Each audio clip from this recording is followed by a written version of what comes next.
Good evening and अस्सलाम वालेकुम। आपके कैसे मिजाज हैं? I hope so you will are fine.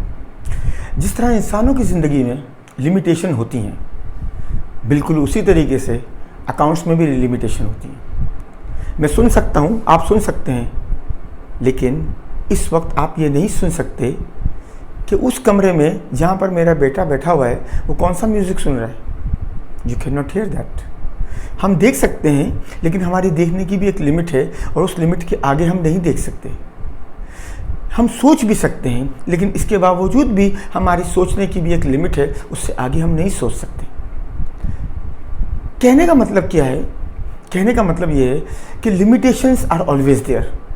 और जहाँ तक सोचने की बात है तो कहते हैं to expand your mind is to expand your possibilities.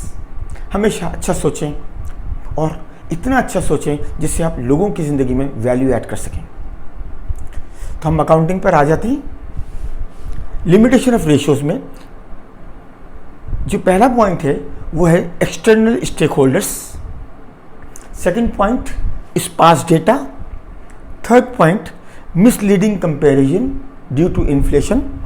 चौथा point subjectivity by different organisations. अब मैं तमाम इन पॉइंट्स को आपके साथ डिस्कस करता हूँ।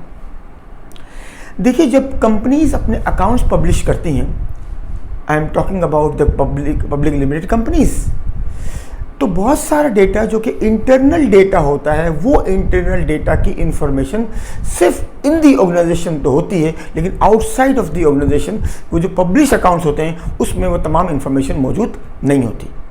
बहुत सारी चीज़ें ऐसी होती हैं जो पब्लिश अकाउंट्स में एक्सटर्नल स्टेक होल्डर्स को पता नहीं होती। इसका मतलब ये हुआ कि उनको पूरी पिक्चर नहीं मालूम होती। अकाउंटिंग में कॉन्सेप्ट होता है that's called window dressing. Window dressing की बड़ी इंटरेस्टिंग स्टोरी है। एक साहब होते हैं जनाब अली, वो शाम को जब दफ्तर से आते हैं तो जब खिड़की खोलते हैं तो सामने एक जो है वो खातून नज़र आती हैं। वो उनको हेलो हाय करना शुरू करते हैं, वो भी हेलो हाय करना शुरू करती हैं। और एक दिन वो कहते हैं मैं आऊँ, वो कहते हैं आओ। और एक दिन वो तशरीफ़ ले जाते हैं वहाँ पर।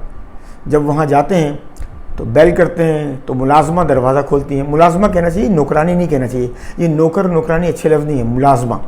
तो मुलाजमा दरवाज़ा खोलती हैं और कहती हैं आप तशरीफ़ रखिए, बीबी अभी आती हैं। तो कुछ देर के बाद वो बीबी तशरीफ़ लाती हैं and she was at wheel chair. तो अकाउंटिंग की किताब है विलियम पिकल्स की और अकाउंटिंग की किताब है शुक्ला की। शुक्ला में मुझे याद है कि शुक्ला ने ये केस डिस्कस किया है। विंडो ड्रेसिंग का मतलब ये होता है कि आपको कंप्लीट पिक्चर पता नहीं होती। यानी the person he was watching her, he was looking at her from the window, और वो भी विंडो में आती थी। तो इन साहब को भी नहीं पता था और उनको भी नहीं पता था, और इन साहब को नहीं पता था कि basically she is not having her legs, और उनके पाँव जो है वो मतलब चलने के काबिल नहीं है। उसके बाद फिर उसने शुक्ला ने डिस्कस नहीं किया कि उनकी शादी वादी हुई कि नहीं हुई। बॉटम लाइन ये है कि अकाउंटिंग में भी इस तरीके से लिमिटेशन होती है। हमारे पास सारी बातें हमें पता नहीं होती हैं। स्टेक होल्डर्स जो आउटसाइडर्स होते हैं उनको एक्सटर्नल अकाउंट्स को देखने के बाद, पब्लिश अकाउंट्स को देखने के बाद सारी बातें उनको पता नहीं चलती। नेक्स्ट पॉइंट अगर हम देखें तो पता ही चलेगा कि चूँकि हम आज बैठे हुए होते हैं आज के दिन में, और हम पास्ट डेटा को देख रहे होते हैं जो पब्लिश अकाउंट्स ऑलरेडी पब्लिश्ड हो चुके और last year financial statements produce हो चुके, तो पास्ट डेटा को देखने के बाद बेसिकली हम प्रॉपर डिसीजन मेकिंग में मिसगाइड हो सकते हैं। एक और बात इसमें बड़ी इंपॉर्टेंट है कि अगर हम पास्ट डेटा से कंपैरिजन भी करें आज के दिन में, तो इन्फ्लेशन के फैक्टर की वजह से टाइम वैल्यू ऑफ मनी हम इंक्लूड कर सकते हैं उसमें, लेकिन चूंकि इन्फ्लेशन होता है लिहाजा उसके बावजूद भी हमें प्रॉपर कंपैरिजन नहीं मिलता। एक और पॉइंट जो यहाँ डिस्कस किया गया है दैट इज सब्जेक्टिविटी। अकाउंटिंग में एक कॉन्सेप्ट है सब्जेक्टिविटी एंड ऑब्जेक्टिविटी।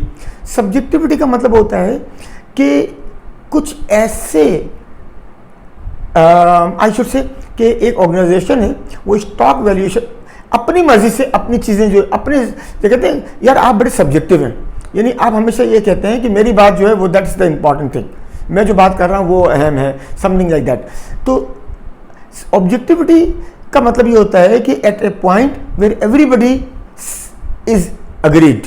सब्जेक्टिविटी में मेरा अपना पॉइंट ऑफ व्यू होता है। तो अगर किसी ऑर्गेनाइजेशन ने डेप्रिसिएशन कैलकुलेट किया स्ट्रेट लाइन मेथड से, किसी और ने कैलकुलेट किया जनाब रिड्यूसिंग बैलेंस मेथड से, इसी तरह स्टॉक वैल्यूएशन के मुख्तलिफ मेथड्स होते हैं। तो जब ये मुख्तलिफ ऑर्गेनाइजेशन मुख्तलिफ तरीके से अपने अपने मुख्तलिफ सब्जेक्टिविटी इस्तेमाल करते हुए मुख्तलिफ मेथड्स को अप्लाई करती हैं बुक्स ऑफ अकाउंट्स के प्रॉफिट को कैलकुलेट करने के लिए, मुख्तलिफ चीज़ों के लिए, जैसे स्टॉक वैल्यूएशन के लिए इन्वेंट्री वैल्यूएशन होते हैं, इसी तरीके से डेप्रिसिएशन निकलता है जनाब आली और नॉन करंट एसेट्स के लिए। तो at the end of the day आपका जो प्रॉफिट होता है वो कुछ और होता है, किसी और कंपनी का कुछ और प्रॉफिट होता है। तो इनकी कंपैरिजन जो होती है वो भी मिसलीडिंग होती है। You get the point. तो अभी हमने इस सेशन में जो डिस्कस किए वो लिमिटेशन ऑफ रेशियो को डिस्कस किया, external stakeholders, past data, misleading, comparison due to inflation, और हमने डिस्कस किया सब्जेक्टिविटी बाय डिफरेंट ऑर्गेनाइजेशन। तो ये हमारी लिमिटेशन है। इसके अलावा भी आप जो हैं वो मैं आपको सजेस्ट करूंगा कि आप लिमिटेशन के लिए गूगल ज़रूर कीजिएगा, यूट्यूब ज़रूर देखिएगा। और after this session I will say कि ये जितने भी आज मैंने आपके साथ डिस्कस किए वो मैंने डिस्कस किए, सबसे पहले आपको एनालिसिस बताई कि रेशियो एनालिसिस क्या होती हैं पब्लिक लिमिटेड कंपनीज़ की। उसके बाद I discuss with you profitability ratio, उसके बाद लिक्विडिटी रेशियो मैंने डिस्कस किया आपके साथ, और अब मैंने आपके साथ लिमिटेशन ऑफ रेशियोज डिस्कस किया। ठीक है, तो ये 4 डिफरेंट वीडियोज़ में ये टॉपिक आपका जो है वो कवर हुआ। और ये सारा के सारा बिजनेस स्टडीज़ के स्टूडेंट्स जो हैं इससे फ़ायदा ले सकते हैं। अकाउंट्स के स्टूडेंट्स मुख्तलिफ लेवल्स के, ओ लेवल्स के, ए लेवल्स के फ़ायदा ले सकते हैं। MBA BBA के जो स्टूडेंट्स हैं वो फ़ायदा ले सकते हैं। प्रोफेशनल जो स्टूडेंट्स हैं वो भी फ़ायदा ले सकते हैं। Thank you very much and I will say that stay blessed.